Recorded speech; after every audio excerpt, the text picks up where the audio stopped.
Hello everyone, welcome back to the channel. Today, the Melbourne Cup weights for 2023 got released, so we're going to take a look at some of the international raiders coming over for a shot at the Melbourne Cup, and we're going to analyse their form and see how they fit in. The first horse we're going to take a look at is the race favourite at the moment, and it's Vauban, trained by Willie Mullins. This horse, we're going to take a look at its win at Ascot during the carnival. This was just a regular Class 2 handicap over the 28.47 metres. But the way it did it was very impressive, beating Absurd by 7.5 lengths. Absurd, we're going to preview a bit later on, was ridden by Ryan Moore on this occasion, and it's just such a good horse. It can put itself in a position to win races, and it did that on this occasion. Has been tested over the trip of 3200 before and seems to handle that no problems, which is all you always like to see from a Melbourne Cup horse. That was its win at Ascot. Now we're going to take a look at its win in the Ballyroan Stakes at Group 3 level at Nars, beating Valiant King, who is a $26 chance for the Melbourne Cup. I think it's also coming over from overseas. Sutton, an odds-on favourite on this occasion, and managed to win. Just doing it very well, very impressively, punched out, beat Valiant King by about a length and a half in the end.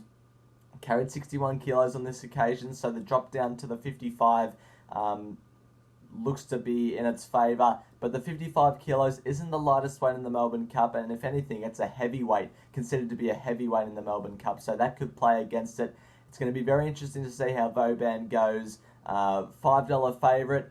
I'm debating that at the moment, and you'll see why later in the video. The next horse we're going to take a look at is from Japan, trained by Tatsuya Yoshioka. It is Break Up, and we're going to take a look at its run in the Tenno Show at Kyoto. This was in April, the latter stages of April, the 30th of April to be exact, where it settled in an on-speed position and was really good, 4th out of 17 in the end, only beaten just under 5 lengths behind Justin Palace, who apparently is pretty good. I really like this run because it's Japan racing. It's pretty brutal. Like, it's pretty hard to win. You have to be a tough horse. Also, they normally race on firm, good tracks, which is what this horse has been racing on. And in the Melbourne Cup, if it's a bit wet, that could be a bit of a query for this horse. But if it's on like a good 4, they won't make it a good 3 because they want to keep the horses safe. But if it's a good 4, this horse will be a very big chance and might even start shorter than the $11 quote it's at the moment. Break Up looks to be a very exciting horse. The next horse we're going to take a look at is the third favourite, and its name is Desert Hero, and this was its win in the Gordon Stakes at Goodwood on the 3rd of August.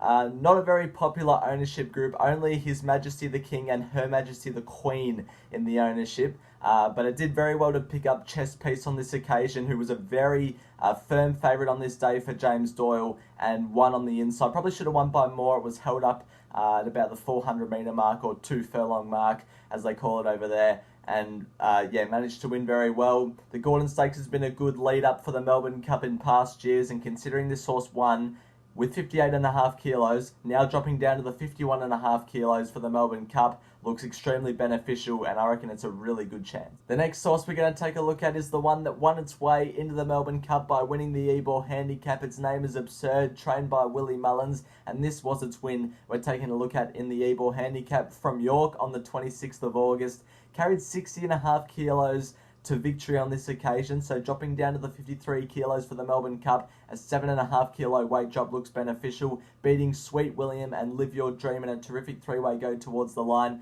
Frankie Dettori rode it on this occasion, which was good. Started $9.50, so it's shown some form before this race to say it's a pretty good horse. The Ebor Handicap hasn't necessarily been the best lead-up race when analysing the lead-up to the Melbourne Cup on past occasions, but it's in winning form, and it's in with a good chance. Absurd.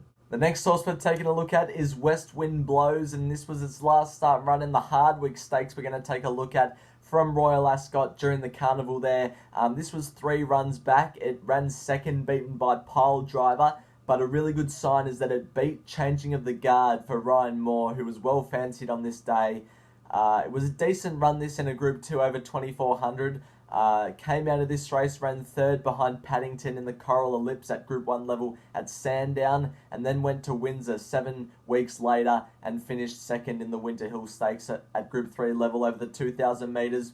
This horse's form doesn't look as good up to the likes of your Vaubands, your Breakups, your Desert Heroes. So I'm happy to look past this horse, but it should be running well in the Cup. It's $18 at the moment. This is the last one we're taking a look at, and it's one that I've chucked in because I don't mind this horse at 50 to 1 at the moment. It's from Ireland, trained by Joseph O'Brien. Its name is Akita Sushi, and this was its last start run in the Irish St. Leger trial at Group 3 level over the 2,800 metres, where it was beaten by two good ones in Shamita and Dawn Rising with the 61 kilos. Led and seemed to fade really late in the piece to finish third. Didn't run in the St. Leger, so might have pulled up with an issue out of the St. Leger trial. If they've rectified that, I reckon this horse is a very big chance for the Melbourne Cup.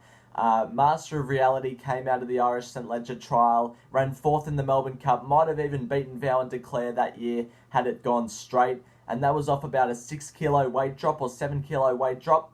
Rekindling finished second in the Irish St. Leger trial, beaten 4.8 lengths in 2017. Had a 7 kilo weight drop from 58.5 to 51 to the Melbourne Cup and won. This horse finished 6.5 lengths away in the Irish St. Leger trial. From 61 kilos, it drops down to 51 kilos. That's a 10 kilo weight drop. So I reckon this horse is, based off that stat, can win. And if they've rectified the issue out of the St. Leger trial, it could be way over the odds and a major chance. Even before this race, it won the Duke of Edinburgh Stakes at Ascot by about 0.3 lengths with Ryan Moore in the saddle. So I reckon this horse is over the odds out of the internationals. To end, I'll end with an overview of who I think is the best international raider coming down. So I'm not sure. I don't think Vauban deserves to be as short as what it is at $5 at the moment, because Valiant King, as you saw in the last Vauban replay we looked at, was right next to it, a length away from it, and Valiant King gets a weight swing on Vauban into the Melbourne Cup. Valiant King's $26 and Vauban's $5, so I just don't think Vauban deserves to be that short. Breakup I really like. It'll probably have to be close to my number one seed. Desert Hero right behind it. It's got to be right up there. I think Vauban and Valiant King are sort of on the same levels as each other. Akita Sushi's got to be right up there as well. If it's right, I reckon it's right in the game. And the other two that we looked at, Absurd and West Wind Blows, I should say, probably a fair way off those five.